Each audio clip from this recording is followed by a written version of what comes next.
చెప్పారనటానికి పెరిగిన ఓటింగ్ శాతమే నిదర్శనం. పల్లా తన విజయమే లక్ష్యంగా పనిచేసిన కూటమి నేతలకి కృతజ్ఞతలు. పల్లా ఈ నెల 13న జరిగిన సార్వత్రిక ఎన్నికల్లో గాజువాక నియోజకవర్గ వ్యాప్తంగా ఉన్న ఓటర్లలో చైతన్యం వెల్లువెత్తిందని కూటమి అభ్యర్థి పల్లా శ్రీనివాసరావు అన్నారు. తనని గెలిపించడం కోసం అహర్నిశలు శ్రమించిన తెదేపా, భాజపా, జనసేన నేతలు, వీర మహిళలకి, తెలుగు మహిళలు, మహిళా మోర్చా కార్యకర్తలందరికీ కృతజ్ఞతలు తెలియజేశారు.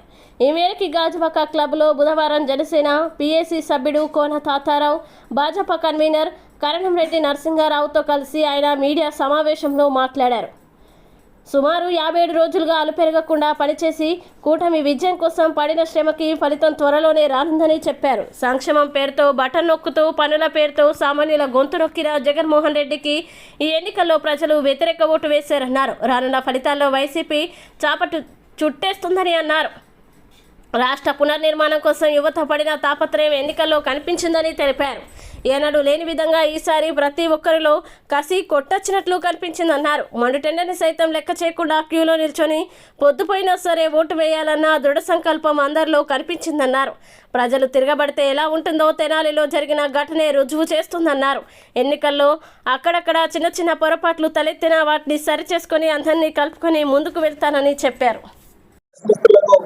నమస్కారం. మరి ఈరోజు ఇక్కడ తెలుగుదేశం, జనసేన, బీజేపీ నాయకులు, కార్యకర్తలు, అభిమానులతో ఒక ఆత్మీయ సమావేశం పెట్టుకున్నాం.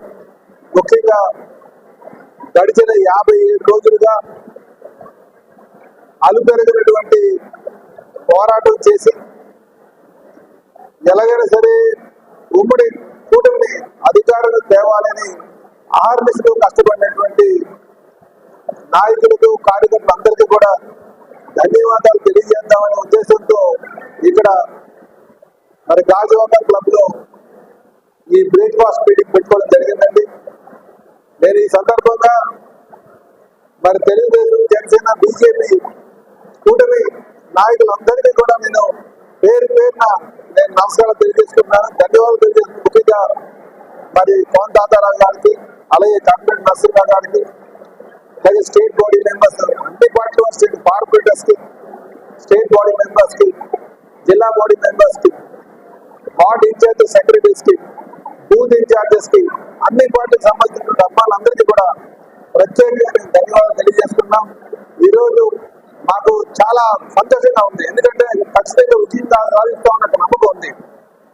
అందుకే కార్యకర్తలు అందరూ కూడా వాళ్ళ యొక్క సహాయ సహకారంతోనే ఈరోజు నేను ఇంత కంఫర్ట్ గా కూర్చోగలిగాను. వాళ్ళ ఆర్డర్ శ్రమించారు కనుకనే ఇందుకు నేను ధైర్యంగా మాట్లాడగలుగుతాను. కనుక వారికి నేను ఎప్పుడు కూడా అండదండగా ఉంటాను. ఈరోజు వాళ్ళ భవిష్యత్తు నేను చూసుకుంటానని కూడా ఈ సందర్భంగా నేను తెలియజేస్తున్నాను. మనం చూస్తున్నాం, రాష్ట్ర వ్యాప్తంగా ఎన్డీఏ కూటమి అధికారంలోకి రావడం ఖాయం.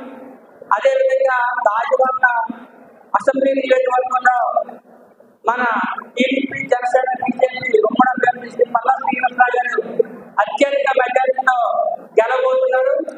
జూన్ 4వ తేదీన మనమంతా సంబరానికి తయారవ్వాలి. జూన్ 4వ తేదీన మనకి దీపావళి పండుగ మనమంతా జరుపుకోవాలి. విజయోత్సవ సభ్యులు అందరూ కూడా సిద్ధం కావాలని సందర్భంగా తెలియజేసుకుంటూ, మరి నూతన వైఎస్ఆర్సీపీ ప్రభుత్వం వారి మీద ఉన్నటువంటి నిరసనతో, వ్యతిరేకతతో ఓటింగ్ శాతం రాష్ట్ర చరిత్రలో ఎన్నడూ లేని విధంగా ఇప్పుడు ఓట్ల మాసేదంతా ఉదయం 7 గంటల నుంచి రాత్రి 10 గంటల వరకు క్యూ లైన్ లో నిలబడి మన ఎన్డీఏ కూటమికి ఓట్లు వేశారు.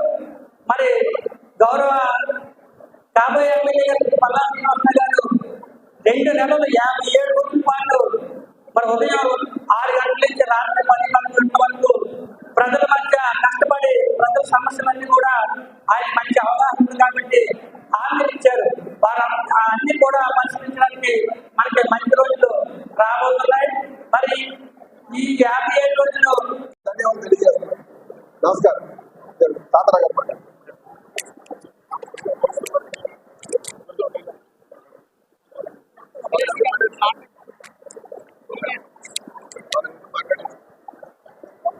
విధంగా ఆయన ప్రజల వద్దకు వెళ్ళగలిగారు. ఆ వెళ్లే ప్రయాణంలో తెలుగుదేశం, జనసేన, బీజేపీ శ్రేణులందరూ కూడా మనం పాలు పంచుకున్నాం, కష్టపడ్డారు అందరూ. ముఖ్యంగా మన అభ్యర్థితో పాటు అభ్యర్థి ప్రజలకు అవకాశం ఇస్తే నేను ఏం చేస్తాను అని చెప్పే ప్రతి మాట ప్రజలకు తీసుకెళ్లిన మీడియా మిత్రులకి ఈ సందర్భంగా పార్టీ తరఫున అభినందిస్తున్నాం.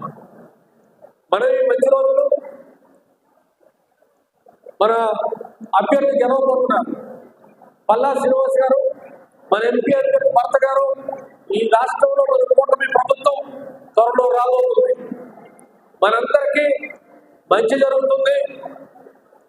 శ్రీనివాస్ గారి గెలుపు గురించి, ఎంపీ గారి గెలుపు గురించి కష్టపడేటువంటి ఏ ఒక్కరు కూడా మన శాసనసభ్యులు పల్లా శ్రీనివాస్ గారిని విడిచిపెట్టే పని చేయరు. ఎందుకంటే ప్రజల నుంచి వచ్చిన మనిషి, ప్రజల సమస్యల మీద అవగాహన ఉన్న మనిషి, ముఖ్యంగా మంచి పేరు రావాలి ప్రజానాయకుడు అనే కంటే నేను